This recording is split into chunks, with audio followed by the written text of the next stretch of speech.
আসসালামু আলাইকুম প্রিয় সুধী। আমরা ঈদ উত্তর পর আজ সরকারি কর্মচারী কল্যাণ ফেডারেশনের সম্মানিত সাধারণ সম্পাদক খায়ের আহমেদ মজুমদার এবং আমাদের মাঝে উপস্থিত আছেন কক্সবাজার জেলা কমিটির সভাপতি জনাব ইদ্রিস আলী, উপস্থিত আছেন আমাদের এখানে মনির ভাই, যুগ্ম সাধারণ সম্পাদক ফেডারেশনের কি নাম, মহসিন আলী, হেদায়েত হোসেন খান সহ আমরা উপস্থিত আছেন এখানে। আপনারা এই মুহূর্তে যারা লাইভটা দেখছেন সবাই একটু লাইভটা শেয়ার করে দিবেন, সবার কাছে এটাই অনুরোধ হচ্ছে। আমরা মূল প্রসঙ্গে আসি। আপনারা জানেন যে দীর্ঘদিন থেকেই সরকারি কর্মচারী কল্যাণ ফেডারেশন তথা দাবি আদায় ঐক্য পরিষদ সহ বিভিন্ন পেশাজীবী সংগঠন সরকারি কর্মচারীদের বিভিন্ন দাবি দাওয়া নিয়ে রাজপথে আন্দোলন সংগ্রাম করে আসছিল। তাদের যে একটাই দাবি ছিল একটা পে কমিশন গঠন করে পে স্কেল প্রদান করা। কেননা 2015 সালে সর্বশেষ পে স্কেল দেওয়ার পর অদ্যাবধি 10 বছরের ভিতরে কর্মচারীদের কোনো প্রকার কোনো বেতন ভাতা বৃদ্ধি হয়নি। এমনকি বিগত আওয়ামী লীগ সরকার কর্মচারীদের যে গ্রেড পরিবর্তনের যে একটা সর্বশেষ সুযোগ সেটা ছিল টাইম স্কেল এবং সিলেকশন গ্রেড, সেই প্রথাটাও তারা বাতিল করে গেছে। এরপরে কিন্তু আর কারো কোনো কর্মচারীদের পদোন্নতি কিংবা গ্রেড পরিবর্তনের কোনো সুযোগ ছিল না। এরই মাঝে বিভিন্ন আন্দোলন সংগ্রামের পরেও কিন্তু তারা সেই বিগত সরকার বেতন বৃদ্ধির কোনো সুযোগ বা কোনো উদ্যোগ গ্রহণ করেননি। এর মধ্যে দ্রব্যমূল্যের কিন্তু কয়েক দফা দাম বেড়েছে। 2015 সালের যে দ্রব্যমূল্য আর আজকের দ্রব্যমূল্য এটা আপনারাই ভালো জানেন, এটা আর আসলে বলার অপেক্ষা রাখে না। তারা গত 23-24 অর্থ বছরে 5% বিশেষ সুবিধা দিয়ে কর্মচারীদেরকে কিছুটা শান্ত করেছেন, যেখানে সর্বনিম্ন একটা ধাপ ছিল 1000 টাকা। তখন 5% বিশেষ সুবিধা দেওয়া হয়েছিল।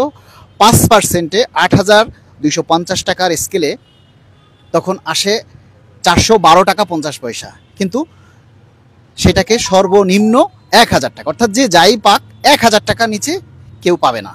কিন্তু সেই সরকার পতনের পর আবার আসলো বিপ্লবী সরকার, বৈষম্যহীন সরকার, যে সরকারের কাছেও কর্মচারী অঙ্গন থেকে বিভিন্ন নেতৃবৃন্দ, জাতীয় নেতারা বিভিন্ন আন্দোলন সংগ্রাম করে আসছিল একটার পর একটা।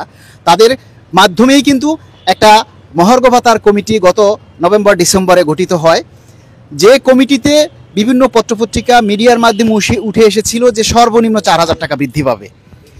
কিন্তু তারা যেটা ঘোষণা দিয়েছিল যে আপনার জুলাইয়ের 1 তারিখে যে মূল বেতন আসবে সেখানে তারা বেসিকের সাথে যুক্ত করে দিবে। সেই কমিটিও কিছুদিন পরে মানে স্থগিত হয়ে যায়। এরপরে গত 20 মে অর্থ উপদেষ্টা আবার সে মহার্ঘ ভাতার বাণী শুনিয়ে কর্মচারীদেরকে একটু আশ্বস্ত করেছিলেন এবং তিনি স্পষ্ট করেই বলেছিলেন যে অ্যাক্টিভলি ওয়ার্ক করা হচ্ছে মহার্ঘ ভাতা নিয়ে। অথচ আমরা বাজেটে দেখলাম যে বিশেষ সুবিধা ঘোষণা করলো।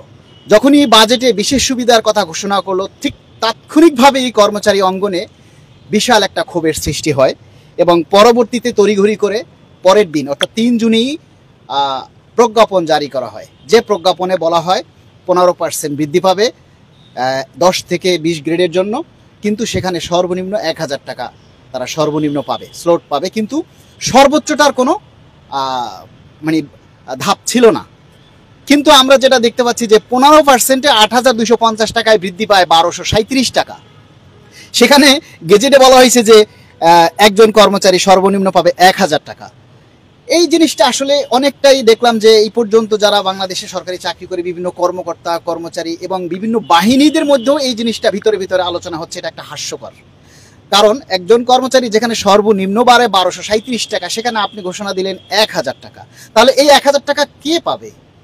আজকে যদি একজন কর্মচারী জয়েন করে সেও কিন্তু সেই 1000 টাকাই মানে তার 1237 টাকাই বাড়ে। তো যাই হোক, আজকে আমরা এই বিষয়গুলি নিয়ে আমরা প্রথমে কথা বলবো সরকারি কর্মচারী কল্যাণ ফেডারেশনের সাধারণ সম্পাদক এবং দাবি আদায় ঐক্য পরিষদের সমন্বয়ক খায়ের আহমেদ মজুমদার ভাইয়ের কাছে আসলে তার প্রতিক্রিয়াটা আমরা জানতে চাইব। ধন্যবাদ। ভোরের আলোর সম্মানিত উপস্থাপক, উনি সুন্দরভাবে ক্রিয়েটেবল কিছু আমাদের তথ্যগুলো উপস্থাপন করেন। এই জন্য দাবি আদায় ঐক্য পরিষদের পক্ষ থেকে, কর্মচারী কল্যাণ ফেডারেশনের পক্ষ থেকে ভোরের আলোর উপস্থাপক জনাব আব্দুল মালেককে আমি অভিনন্দন এবং ধন্যবাদ জানাচ্ছি। প্রিয় উপস্থিতি, আপনারা জানেন তারা তড়িঘড়ি করতে গিয়ে বাজেটের আমার মনে হয় কোনো একটা জায়গাতে ভুল করেছে। সেই ভুলটা আমাদের কর্মচারী কল্যাণ ফেডারেশনের সংগ্রামী যুগ্ম সাধারণ সম্পাদক, ভোরের আলোর সম্পাদক জনাব আব্দুল মালেক বিশ্লেষণ করেছে। এই 1000 টাকা কে পাবে? কেউ পাবে না। কেউ এটা ঘোষণা করাও এটা একটা অবান্তর আমি মনে করি। সেই জায়গাটা তাদেরকে ক্লিয়ার করতে হবে এবং পরিষ্কার করতে হবে। 1000 টাকা নয়, সেখানে বলা হবে সর্বনিম্ন 6000 টাকা। এই 6000 টাকা ঘোষণা করলে তাদের এই কার্যক্রম, এই ঘোষণা যুক্তিযুক্ত বলে সেটা বিবেচিত হবে। প্রিয় কর্মচারী ভাই ও বোনেরা, প্রিয় দেশবাসী, আজকে কর্মচারী সমাজ যারা 18 কোটি মানুষের সেবা দিয়ে যাচ্ছে, কম বেশি এখানে 22 লক্ষ, তারা আজকে দেশবাসীর কাছেও আমাদের একটা কথা, দেশবাসীর কাছে আমাদের এক্সপেক্ট যেটা রয়ে গেছে যে আজকে কর্মচারী অঙ্গনে প্রতি 5 বছর পর পর জাতীয় ব্যয় কমিশন ঘোষণা করা হয়। কিসের ভিত্তিতে?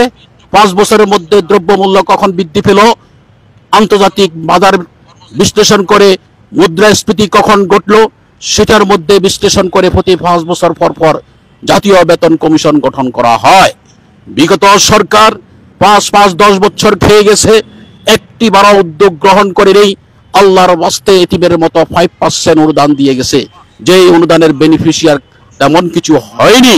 তারপরও তাদের কাছে আমরা আহ্বান করেছিলাম, সেই সরকারের প্রধানমন্ত্রীর কাছে, আপনি কি দিবেন কি দিবেন না সেটা আপনার ব্যাপার, আমাদেরকে একবার ডেকে আমাদের সাথে বসুন, আমরা কথা বলি।